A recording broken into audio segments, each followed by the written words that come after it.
Welcome to KPIS. ప్రత్యేకంగా APPSC group 2 mains సంబంధించి ఒక టెస్ట్ సిరీస్ అనేది లాంచ్ చేయడం జరిగింది. సో దాదాపు ఈ రెండు పేపర్స్కి సంబంధించి 4 సెక్షన్స్ ఉన్నాయి. సో ఆ 4 సెక్షన్స్లో 20 యూనిట్స్ అనేవి ఉండడం జరిగింది. ఆ 20 యూనిట్స్కి అనుగుణంగా డైలీ టార్గెట్స్, వీక్లీ టార్గెట్స్ అనేవి కూడా అందించడం జరుగుతుంది. వీటితో పాటుగానే ప్రతి యూనిట్ నుంచి దాదాపు 100 MCQస్ని మీకు అందించడం జరుగుతుంది.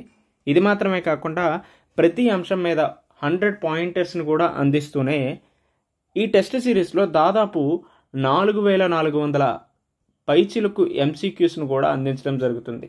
సో ఈ కోర్సు యొక్క ఫీజు, ఈ టెస్ట్ సిరీస్ యొక్క ఫీజు అనేది 5,000 రూపాయలకి అందించడం జరుగుతుంది. సో ప్రత్యేకంగా గ్రామీణ విద్యార్థులను దృష్టిలో పెట్టుకొని, అదేవిధంగా ఇతర విద్యార్థుల రిక్వెస్ట్ మేరకు 2,500 రూపాయలకే అందించడం జరుగుతుంది. సో ఇఫ్ ఇన్ కేస్ ఎవరైనా ఇంట్రెస్ట్ క్యాండిడేట్స్ ఉంటే ఈ నెంబర్కి కాల్ చేసి అడ్మిషన్ తీసుకోండి. Welcome to KPIS, my self Manikanta. Daily prelims ప్రభాతంలో భాగంగా మనం ఇండియన్ హిస్టరీ, పాలిటిక్స్ సంబంధించినటువంటి MCQs గురించి డిస్కస్ చేసుకున్నాం. ఈరోజు కొన్ని ఇండియన్ హిస్టరీకి సంబంధించినటువంటి MCQs గురించి డిస్కస్ చేసుకుందాం. సో ఈరోజు మెయిన్గా శాతవాహనులకు సంబంధించినటువంటి అంశాల మీద ఫోకస్ చేస్తూ చదువుకుందాం. సో ఈ శాతవాహనస్ అటు ఏపీ, అదేవిధంగా TGPSC గ్రూప్ 2కు సంబంధించినటువంటి సిలబస్లో మనకి ప్రత్యేకంగా ఇవ్వడం జరిగింది. అట్ ది సేమ్ టైం ఎక్కువగా మార్క్స్ రావడానికి, ఎక్కువగా MCQs రావడానికి స్కోప్ ఉన్నటువంటి సబ్జెక్ట్ కాబట్టి, టాపిక్ కాబట్టి దీని గురించి ప్రత్యేకంగా MCQs చదువుకోవాల్సిన అవసరం ఉంది. రైట్, ఈ విధంగా చూసుకుంటే ఫస్ట్ క్వశ్చన్ చూద్దాం. So consider the following statement with reference to Satavahanas. శాతవాహనకు సంబంధించి స్టేట్మెంట్స్ ఇచ్చారు, విచ్ వన్ ఈజ్ కరెక్ట్ అని అడిగారు. సో ఫస్ట్ చూసుకుంటే శాతవాహన రూలు, వాళ్ళ రూల్లో మెయిన్గా ఆదాయం అనేది వ్యవసాయం నుంచే రావడం జరిగిందని చెప్పారు. So during Satavahana rule agricultural was the main source of the income. Option 2 చూసుకుంటే half of the agricultural produce collected as tax. So agricultural ప్రొడ్యూస్లో సగభాగము land ట్యాక్స్కే వెళ్ళిపోయేది అని చెప్పారు. సో భూ రెవెన్యూకే వెళ్ళిపోయేది అనేసి చెప్పారు. థర్డ్ ఆప్షన్ చూసుకుంటే early Satavahanas followed Vedic religion. So early Satavahanas ఎవరైతే ఉన్నారో వాళ్ళు వేదిక్ రిలీజియన్ ఫాలో అవడం జరిగిందన్నారు. Fourth option the later Satavahanas patronised Buddhism. So later శాతవాహనులు ఎవరైతే ఉన్నారో వాళ్ళు బౌద్ధ మతాన్ని ప్యాట్రనైజ్ చేశారు అని చెప్పారు. So which one is correct అని అడిగారు. సో ఆన్సర్ ఏంటి? Only 3 statements right. సో ఏంటి తప్పుడు స్టేట్మెంటు అంటే, ఇక్కడ అగ్రికల్చరల్ ప్రొడ్యూస్ ఏదైతే ఉందో అది ల్యాండ్ ట్యాక్స్గా కేవలం 1/6గానే తీసుకెళ్లేవారు. ఇక్కడ 1/2 అని ఇచ్చారు. Half of the agricultural produce was collected as land tax is incorrect statement. So మిగతా 3 స్టేట్మెంట్స్ కూడా కరెక్టే. మెయిన్గా అగ్రికల్చర్ అనేది అక్కడ మెయిన్ సోర్స్ ఆఫ్ ద ఇన్కమ్గా ఉండేది. రైట్, అదేవిధంగా ల్యాండ్ ట్యాక్స్ ఎంత ఉండేదంటే 1/6గా ఉండేది. ఎర్లీ శాతవాహనాసు వేదిక్ రిలీజియన్నే ఫాలో అవడం జరిగింది. ఏ విధంగా తెలిసిందంటే అక్కడ వాళ్ళు వాజ్పేయి యాగం, అశ్వమేధ యాగాల్ని చేశారు. రైట్, అదేవిధంగా లేటర్ శాతవాహనస్ బుద్ధిజాన్ని ప్యాట్రనైజ్ చేయడం జరిగింది. ఫర్ ఎగ్జాంపుల్ యజ్ఞశ్రీ శాతకర్ణి అవ్వచ్చు, ఈవెన్ గౌతమిపుత్ర శాతకర్ణి టైంలో కూడా మనకి బౌద్ధ మతం అనేది ఎక్కువగా కనిపిస్తుంది. రైట్, తర్వాత క్వశ్చన్ చూసుకుంటే match the following officials with their corresponding roles in the Satavahana administration. So ఒక 5 ఆఫీషియల్స్ ఇచ్చారు, వాళ్ళ యొక్క రోల్స్ గురించి కూడా ఇచ్చారు. విచ్ వన్ ఈస్ కరెక్ట్ అని అడిగారు. సో రజుక, ప్రతీహార, ఉపరక్షిత, మహా ఆర్యక, హిరానిక. సో వాళ్ళకి సంబంధించినటువంటి రోల్స్ పక్కన ఇచ్చారు. Treasurer, judicial officer, spy, protector of the fortress and judge. So which one is correct అంటే ఆప్షన్ సి. సో రజుక అంటే జడ్జ్ అంట. 2D ప్రతీహార అంటే ఫోర్ట్రెస్ యొక్క ప్రొటెక్టర్. అక్కడ కోటలు ఏవైతే ఉన్నాయో వాటిని రక్షించే వాళ్ళని ఏమంటారంటే ప్రతీహార అని పిలుస్తారు. ఉపరక్షిత అంటే జ్యుడిషియల్ ఆఫీసర్స్. ఉపరక్షిత అంటే ఎవరమ్మా? Judicial officers. అదేవిధంగా మహా ఆర్యక అంటే ఎవరు? స్పైస్. గూఢచారుల్ని మహా ఆర్యకాలు అని పిలిచేవారు. హిరానికను ట్రెజరర్గా పిలవడం జరిగింది. సో ఈ విధంగా మ్యాచ్ ద ఫాలోయింగ్ చూస్తే రజుకాని జడ్జిగా పిలిచేవారు, అంటే న్యాయవాది. అయితే ప్రతీహారాన్ని ప్రొటెక్టర్ ఆఫ్ ద ఫోర్ట్రెస్, కోటల యొక్క రక్షణ దళాధిపతిగా ఉండేవారు. ఉపరక్షిత అని గూఢచారిగా పిలిచేవారు. మహా ఆర్యక అని జ్యుడిషియల్ ఆఫీసర్గాను, హిరానికను ట్రెజరర్గా పిలవడం జరిగింది. రైట్, ఈ విధంగా మనకి మ్యాచ్ ద ఫాలోయింగ్ అవ్వచ్చు, లేదంటే అఫీషియల్స్ వాళ్ళకి సంబంధించినటువంటి రోల్స్ ఏంటి, ఈ విధంగా అడగడానికి స్కోప్ ఉంటుంది. రైట్, తర్వాత which of the following పేరిక్స్ are correctly matched అని అడిగారు. సో ఇక్కడ ఆఫీసర్ ఇచ్చారు అండ్ ఆల్సో రోల్ ఇచ్చారు. విశ్వమాత్య, మహాతలవార, మహామాత్య. సో వాళ్ళ యొక్క రోల్ కూడా పక్కన ఇచ్చారు. Prime minister, chief body guard of the kind, chief body guard of the king, minister of finance. So choose the correct answer using the code given below. So ఇందులో ఏదైతే correct అంటే all of the above, అన్నీ కూడా సరైనటువంటి స్టేట్మెంట్సే. విశ్వమాత్య అని prime minister, ప్రధానమంత్రిగా పిలిచేవారు. మహాతలవార అంటే కింగ్ యొక్క చీఫ్ బాడీ గార్డ్గా ఉండేవారు. మహామాత్య అని మినిస్టర్ ఆఫ్ ఫైనాన్స్గా పిలవడం జరిగింది. రైట్, ఈ విధంగా ఈ 3 స్టేట్మెంట్స్ కూడా కరెక్ట్ స్టేట్మెంట్స్ అనేది గుర్తుపెట్టుకోండి. రైట్, తర్వాత క్వశ్చన్ చూసుకుంటే how many of the following titles Gautami పుత్ర Satakarni mentioned in the Nashik inscription. So ఇక్కడ మనకి 2 క్వశ్చన్స్ ఇచ్చారు. ఒకటి గౌతమి పుత్ర శాతకర్ణికి సంబంధించి నాసిక్ ఇన్స్క్రిప్షన్స్. సో ఈ నాసిక్ ఇన్స్క్రిప్షన్ ఇష్యూ చేసింది ఎవరంటే గౌతమి బాలశ్రీ గారు ఇష్యూ చేయడం జరిగింది. సో ఈ గౌతమి బాలశ్రీ ఎవరంటే గౌతమి పుత్ర శాతకర్ణి వాళ్ళ అమ్మగారు. రైట్, ఇక్కడ ఈ నాసిక్ ఇన్స్క్రిప్షన్లో గౌతమి పుత్ర శాతకర్ణికి సంబంధించినటువంటి బిరుదులు, టైటిల్స్ అనేవి ఇవ్వడం జరిగింది. అందులో ఏవి కరెక్ట్ అని అడిగారు. సో ఒకటి త్రిసముద్ర తోయ పితవాహన, క్షత్రియ దర్పమాన మర్దన, దక్షిణ సముద్రాధీశ్వర, వర్ణ సాంకర్య నిరోధక, క్షహరాట వంశ నిర్వశేషకార. సో ఈ విధంగా అన్ని టైటిల్స్ కూడా గౌతమి పుత్ర శాతకర్ణివే. At the same time Nashik ఇన్స్క్రిప్షన్లో ఈ 5 టైటిల్స్ గురించి కూడా ఉండడం జరిగింది. సో ఇక్కడ దీనికి సంబంధించినటువంటి ఎక్స్ప్లెనేషన్ ఇచ్చారు. అసలు ఎందుకు మెయిన్గా ఈ టైటిల్స్ ఆయనకు వచ్చాయి అనే అంశం గురించి చూద్దాం. So Gautamiputra Satakarni was a prominent ruler of Satavahana empire in the present day Deccan region of India. Is often mentioned as the one of the greatest rulers of the Satavahana dynasty. So మనకి శాతవాహన ఎంపైర్లో దాదాపు 30 మంది రాజులు ఉన్నారు కదా. సో అందులో గ్రేటెస్ట్ రూలర్ ఎవరంటే 23వ రాజు అయినటువంటి Gautamiputra Satakarni. So మన బాలకృష్ణ గారు. Is rain is dated variously with some sources placing between 86-110 CE with others suggest. So different perceptions ఉన్నాయి ఏ టైం అనే దాని మీద. The information about him comes from his coins. So మెయిన్గా ఈ ఇన్ఫర్మేషన్ అంతా కూడా కాయిన్స్, ఆయన యొక్క నాణేలకు సంబంధించినటువంటి అంశాల ద్వారా తెలిసింది. రైట్, అదేవిధంగా ఇన్స్క్రిప్షన్స్ గురించి, రాయల్ జీనియాలజీస్, సో పురాణాల్లో ఉన్నటువంటి వంశానుక్రమానికి సంబంధించినటువంటి అంశాల ద్వారా ఈయన యొక్క కాలం గురించి చెప్పారు. Right, his mother Gautami Balasri is known for the Nashik ప్రశస్తి inscription which credits him the extensive military conquest and reviving the Satavahana power after decline caused శకా invasion. So ఆ టైంలో శకాస్కి అదేవిధంగా శాతవాహనస్కి చాలా వరకు కాన్ఫ్లిక్ట్స్ జరిగాయి. సో ఈ కాన్ఫ్లిక్ట్స్ క్రమంలో ముందు గౌతమిపుత్ర శాతకర్ణి కంటే ముందు ఉన్నటువంటి రాజులు ఎవరైతే ఉన్నారో వీళ్ళు శకుల దగ్గర చాలా వరకు ఓడిపోయారు.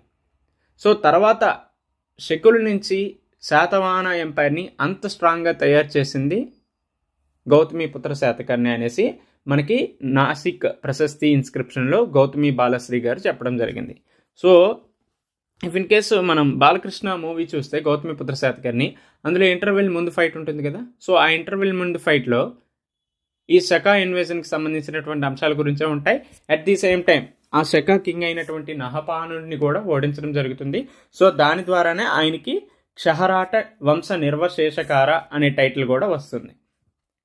రైట్, అదేవిధంగా త్రిసముద్ర తోయ పితవాహన, lord of the 3 seas is mentioned as one of the Gautamiputra Satakarni titles in the Nashik inscription. So ఈ విధంగా ఇటు బే of Bengal, Arabian sea, Hindu మహాసముద్రం, సో ఈ మూడిటికి సంబంధించి త్రిసముద్ర తోయ పీత వాహన, సో ఆ 3 seasకి సంబంధించి లార్డ్గా ఉండడం జరిగింది అనేసి ఒక టైటిల్ ఉంది.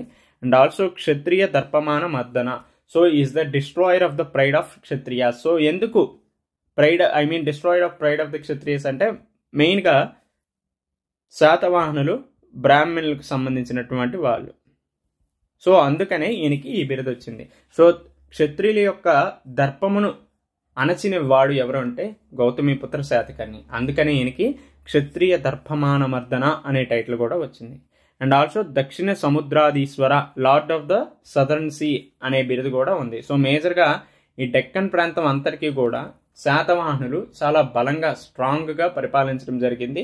దట్స్ వై ఈయనకి ఉన్న బిరుదు ఏంటంటే దక్షిణ సముద్ర ఆధీశ్వర. అండ్ ఆల్సో వర్ణ సాంకర్య నిరోధక. సో ఈ సమయంలో వర్ణ సంకరం అనేది ఎక్కువగా ఉంది. దాన్ని కూడా నిరోధించడంలో గౌతమిపుత్ర శాతకర్ణి చాలా బలంగా ఉండడం జరిగింది. అందుకని ఈయనకి ఇంకొక బిరుదు ఏముందంటే ఏక బ్రాహ్మణ అనే బిరుదు కూడా ఉంది. అండ్ ఆల్సో అప్పటి కుల వ్యవస్థలో చాలా వరకు వర్ణ సాంకర్యం జరిగేది, దాన్ని కూడా నిరోధించారు. అందుకని ఈయనకి వర్ణ సాంకర్య నిరోధక, ప్రొటెక్టర్ ఆఫ్ ద వర్ణ సిస్టమ్ అనే బిరుదు కూడా ఉన్నాయి. సో ఈ విధంగా ఈయనకు ఉన్న టైటిల్స్ ఏంటి? త్రిసముద్ర తోయ పీతవాహన, క్షత్రియ దర్పమాన మర్దన, దక్షిణ సముద్రాధీశ్వర, వర్ణ సాంకర్య నిరోధక, క్షహరాట వంశ నిర్వశేషకార, అదేవిధంగా ఏకబ్రాహ్మణ అనే టైటిల్స్ ఉన్నాయి. రైట్, తర్వాత శాతవాహన కింగ్స్ యొక్క క్రొనాలజికల్ ఆర్డర్ గురించి కూడా చదువుకోవాలి. సో ఇక్కడ శాతవాహనుల యొక్క క్రొనాలజికల్ ఆర్డరే కాకుండా ఈవెన్ మిగతా తర్వాత వచ్చినటువంటి గుప్తుల యొక్క కింగ్స్ ఎవరైతే ఉన్నారో వాళ్ళ యొక్క క్రొనాలజీ ఆర్డర్ గుర్తుపెట్టుకోవాలి. రైట్, అదేవిధంగా ఢిల్లీ సల్తనట్స్కి సంబంధించినటువంటి కింగ్స్ ఎవరైతే సుల్తాన్స్ ఎవరైతే ఉన్నారో వాళ్ళ క్రొనాలజీ ఆర్డర్ గుర్తుపెట్టుకోవాలి. రైట్, అదేవిధంగా విజయనగర సామ్రాజ్యానికి సంబంధించినటువంటి కింగ్స్ ఎవరైతే ఉన్నారో వాళ్ళ యొక్క క్రొనాలజీని గుర్తుపెట్టుకోవాలి. రైట్, అదేవిధంగా మొఘల్స్ యొక్క క్రొనాలజీ, అటు ఎర్లీ మొఘల్స్ లేటర్ మొఘల్స్కి సంబంధించినటువంటి క్రొనాలజీని కూడా గుర్తుపెట్టుకోవాలి. రైట్, ఇక్కడ శాతవాహన కింగ్స్ యొక్క క్రొనాలజికల్ ఆర్డర్ చెప్పారు. So Kuntala Satakarni, Vashishthaputra Sivasri Satakarni, Yajnashri Satakarni, Vijayasri Satakarni. So answer is 1, 2, 3, 4. So first Kuntala Satakarni, ఆ తర్వాత వశిష్ఠ శివశ్రీ శాతకర్ణి. ఈయన గౌతమిపుత్ర శాతకర్ణి యొక్క కొడుకు. సో వశిష్ఠపుత్ర శివశ్రీ శాతకర్ణి, ఆ తర్వాత Yajnashri Satakarni 27th ruler. So లాస్ట్గా విజయశ్రీ శాతకర్ణి. రైట్, ఈ విధంగా క్రొనాలజీ గుర్తుపెట్టుకోండి. At the same time Satavahanas king 30 మంది కింగ్స్ ఎవరైతే ఉన్నారో వాళ్ళ యొక్క క్రొనాలజీని కూడా గుర్తుపెట్టుకోండి. సో డైరెక్ట్గా అడగకపోయినా మేజర్గా ఉన్నటువంటి కింగ్స్ ఎవరైతే ఉన్నారో, ఫర్ ఎగ్జాంపుల్ కుంతల శాతకర్ణి అవ్వచ్చు, లేకపోతే హాలా అవ్వచ్చు, గౌతమిపుత్ర శాతకర్ణి, వశిష్ఠపుత్ర శాతకర్ణి, పులోమవి 2, పులోమవి 3 అవ్వచ్చు, యజ్ఞశ్రీ శాతకర్ణి. సో ఈ విధంగా ఇంపార్టెంట్ కింగ్స్ ఎవరైతే ఉన్నారో వాళ్ళ గురించి ఇచ్చి వాళ్ళ క్రొనాలజీ ఆర్డర్ కూడా అడగడానికి స్కోప్ ఉంటుంది. కాబట్టి ఈ అంశాలను గుర్తుపెట్టుకోండి. రైట్, తర్వాత consider the following statements. The Satavahana adapted centralised administrative system similar to the Mauryas. So మౌర్యలో అనుసరించినటువంటి పరిపాలనా వ్యవస్థ ఏదైతే ఉందో దాన్నే అనుసరించడం జరిగింది శాతవాహనులు. సో వీళ్ళు శాతవాహనస్ ఎవరంటే they are the feudatories of Mauryans. So మౌర్యుల యొక్క సామంతులుగా ఉన్నారు. సో మౌర్యులు పతనం అయిపోయిన తర్వాత ఈ డెక్కన్ ప్రాంతంలో వీళ్ళు స్వతంత్రాన్ని ప్రకటించుకోవడం జరిగింది. So administrative unit అహారా was unique to the Satavahana period. The Satavahanas Kings followed A hereditary monarchy and often assumed names after their mothers. Fourthly, the Satavahanas were influenced by the Arthashastra of Kautilya and Dharmasastras of Manu in their governance. So వారి పరిపాలనలో మెయిన్గా అర్థశాస్త్ర అదేవిధంగా మనుధర్మశాస్త్రాన్ని అనుసరించడం జరిగిందన్నారు. And also the Nashik and Karle cave inscriptions provide detailed accounts of the Satavahanas administrative system. So Nashik అదేవిధంగా కార్లే cave inscriptions ఏవైతే ఉన్నాయో వాటిలో మెయిన్గా శాతవాహనుల యొక్క పరిపాలన వ్యవస్థ గురించి ఇన్ డీటెయిల్గా చెప్పడం జరిగింది. So which one is correct అన్నాడు. సో ఏది రైటు అనే అంశాన్ని చూద్దాం. సో దానికి సంబంధించి ఎక్స్ప్లెనేషన్ ఇచ్చారు. Even though the Satavahanas followed Mauryan administrative system, the features of decentralisation appear in the administration of Satavahanas. So వీళ్ళు ఫ్యూడేటరీస్ ఆఫ్ మౌర్యన్స్ అయినప్పటికీ కూడా వీళ్ళు సెంట్రలైజ్డ్ అడ్మినిస్ట్రేటివ్ కాకుండా డీసెంట్రలైజ్డ్ అడ్మినిస్ట్రేషన్ని అనుసరించడం జరిగింది. అంటే వికేంద్రీకృతమైనటువంటి పరిపాలనా వ్యవస్థను అనుసరించడం జరిగింది. కాబట్టి మొదటిది తప్పు. రైట్, అదేవిధంగా the administrative unit of అహారా of Mauryans was present in the Satavahana period also. Hereditary monarchy was in week though some of the Satavahanas Kings assumed named after their mothers. So మెయిన్గా వీళ్ళు దేన్ని అనుసరించారంటే అర్థశాస్త్ర మనుధర్మశాస్త్రాన్ని అనుసరించి వాళ్ళ పరిపాలన వ్యవస్థ ఉండేది. నాసిక్ అండ్ కార్లే కేవ్ ఇన్స్క్రిప్షన్స్లో వీళ్ళ యొక్క అడ్మినిస్ట్రేషన్ సిస్టమ్ గురించి మేజర్గా చెప్పడం జరిగింది. సో ఇక్కడ అహారాకు సంబంధించినటువంటి అంశం ఏదైతే ఉందో ఇది రైటు. బట్ హెరిడేటరీ అనేది మొనార్కీ అనేది it's in a vague statement, right. ఈ విధంగా ఇది తప్పు. సో 2, 4, 5 అనేవి సరైనటువంటి ఆన్సర్లు. సో ఓన్లీ 3 అనేది కరెక్ట్ అని తెలుస్తుంది, రైట్. తర్వాత చూసుకుంటే the name of army camps located in towns during Satavahanas period. So Satavahanas పీరియడ్లో కొన్ని టౌన్స్ ఉండేవి, సో అక్కడ ఆర్మీ క్యాంప్స్ ఉండేవి, దానికి సంబంధించినటువంటి పేర్లు ఏమిటో కరెక్ట్గా సూచించడం అని చెప్పారు. సో ఈవెన్ రీసెంట్గా జరిగినటువంటి ఏపీఎస్సీ గ్రూప్ 2 ప్రిలిమ్స్లో కూడా ఈ క్వశ్చన్ అడిగారు, రైట్. ఈ విధంగా చూసుకుంటే ఆన్సర్ ఏమవుతుంది, కటకం. So during the Satavahana period Katakam refer to the special military camps are cantonment areas. These camps also served as an administrative centres when the king was present. So ఈ కటకం అనేవి special military camps గాను cantonment areas గాను పనిచేసేవి. అయితే king present అయినప్పుడు even అవి administrative సెంటర్స్గా కూడా work చేసేవని చెప్పడం జరిగింది, రైట్. తర్వాత లాస్ట్ క్వశ్చన్ చూసుకుంటే the Gautamiputra Satakarni is known to have promoted the intermixing of varnas as evidence by the Nashik inscription. So ఇక్కడ మనకి గౌతమిపుత్ర శాతకర్ణి వర్ణా సిస్టాన్ని ప్రొటెక్ట్ చేసేవాడిగా ఉన్నాడు అనేసి ఆల్రెడీ మనం ప్రీవియస్ ఎంసీక్యూలో చెప్పుకున్నాం. అందుకనే ఈయనకు ఒక టైటిల్ కూడా ఉందని చెప్పాం. ఏంటా టైటిల్, వర్ణ సాంకర్య నిరోధక, protector of the varna system అనేసి ఉంది కూడా చెప్పాం. కాబట్టి ఈజీగా దీన్ని ఎలిమినేట్ చేయొచ్చు. So the Gautamiputra Satakarni is known to have promoted, not promoted the intermixing of varnas. So that's why ఈయన ఏమని పిలుస్తారంటే కుల వ్యవస్థని ఏ విధంగానూ ఇది చేయకుండా ఉన్నారు. So is the protector of the varna system. So second option చూసుకుంటే the Satavahanas introduce the system of tax free land grants to Brahmins in southern India, continuing a practice first established by the Mauryan in India. So ఈ విధంగా బ్రాహ్మణులకి land grants ఇచ్చేటటువంటి వ్యవస్థ మొదటగా మనకి శాతవాహనుల నుంచే మొదలైంది, మౌర్యన్స్ నుంచి కాదు. సో ఈ విధంగా ఇది తప్పు.